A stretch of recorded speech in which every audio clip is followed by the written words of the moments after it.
BD news. Madhya Pradesh में किसानों को राहत देने के लिए सहकारी समितियों का गठन किया गया था, लेकिन इनके गठन के साथ इसमें होने वाले घोटालों को लेकर रीवा कांग्रेस विधायक अभय मिश्रा और उनके विधायक प्रतिनिधि द्वारा किया गया कांग्रेस कार्यालय में आयोजित प्रेस वार्ता में उन्होंने उनकी विधानसभा में सहकारी समितियों के माध्यम से किसानों को किस तरह से ठगा जा रहा है, समितियों में उनके पंजीयन से लेकर उनको फसल के भुगतान तक लगातार ठगा जाता है, विधानसभा में किसानों के साथ अनियमितता है, किसानों को किसान नहीं माना जा रहा, फसलों के भुगतान 10 महीने बाद भी नहीं हो पा रहे हैं, सहकारी समितियां मनमानी कर रही हैं और जिला कलेक्टर संरक्षण दे रहे हैं। मुख्यमंत्री ने जांच के निर्देश दिए, उसके बाद भी अभी तक जांच नहीं हुई। जब मुख्यमंत्री रीवा या विधानसभा के दौरे पर आते हैं तो सरकारी समिति अधिकारी पुलिस के साथ मिलकर किसानों को बंद करवा देते हैं ताकि वो मुख्यमंत्री के सामने बात न कह पाए। समितियों के जरिए किसानों को लगातार प्रताड़ित किया जा रहा है, उनकी कोई भी सुनवाई नहीं हो रही है। अब पूरे घोटाले की सीबीआई जांच की मांग की गई है। रीवा जिले में सहकारिता विभाग के जुड़े अधिकारियों की संपत्ति की जांच की मांग भी की गई है। खेल तो यहाँ शुरू हुआ कि जो इन्होंने बताया कि 1.5% से ज्यादा जो घोटाले किए हैं या जो ब्लैक लिस्टेड हैं उनको नहीं दिया जा सकता, उपार्जन नीति का काम नहीं दिया जा सकता। हमारी कलेक्टर महोदया बार बार वो शामिल हैं, उनके कुछ टूल्स हैं। ज्ञानेन्द्र पांडे नाम का आदमी जो रीवा का लोकल है, 4-5 वर्ष से पदस्थ है, जिसके विरुद्ध 48 करोड़ रुपए वसूली के FIR का आदेश है। 48 करोड़ कौन है? जो ऐसा इन्होंने अभी बताया ना, किसान ने जो अपने वो रसीद कटाते हैं, एक दिखाइए ना रसीद, जैसे जमा कराते हैं, वो जो पैसे थोक में खा लिए जाते हैं। आपने 3-4 साल पहले सुना होगा रीवा में सैंडविच घोटाला। अब आप बताइए, ये आज के जमाने में ये तरीका है पैसा लेने का एक गरीब किसान का? ये कौन है, कहाँ चला गया, इसका कोई रता पता है? कुछ नहीं। ऐसे ऐसे करके लाखों करोड़ रुपए, हजारों करोड़ रुपए इन किसानों के खा लिए जाते हैं और किसान ये रसीद लिए सीधा किसान घूमता है, अंत में कुछ नहीं कर पाता, वो अलग मैटर है। तो हम ये बता रहे थे कि वो जो ज्ञानेन्द्र पांडे है उसके खिलाफ ऐसा, और उसको लोकल जिले में पदस्थ कर रखा गया है। कलेक्टर महोदया का वो टूल्स है। कलेक्टर महोदया भ्रष्टाचार में इन्वॉल्व हैं। सीधे अगर हम टेप तो नहीं करा पाए कि कोई रगे हाथ वाला नहीं है, पर पेपर अभिलेख बोल रहे हैं। कैसे बोल रहे हैं?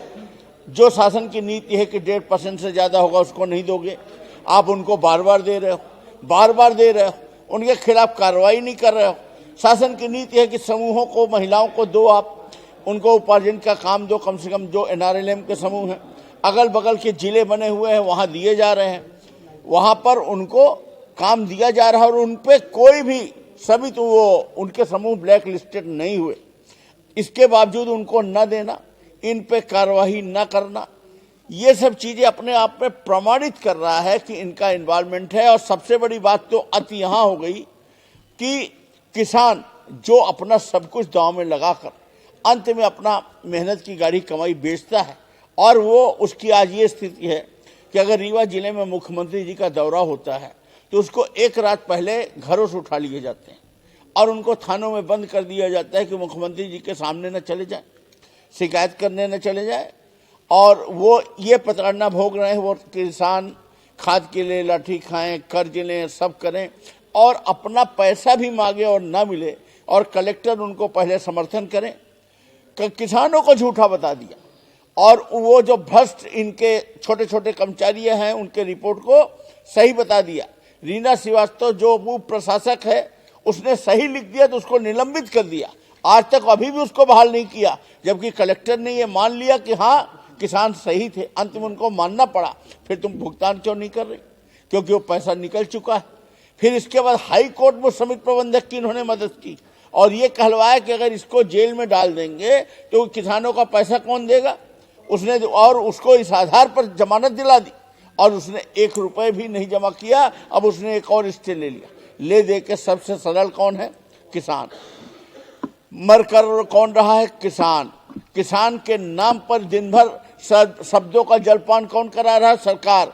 20 साल से शिवराज जी के टाइम से शब्दों का जलपान कराया जा रहा है।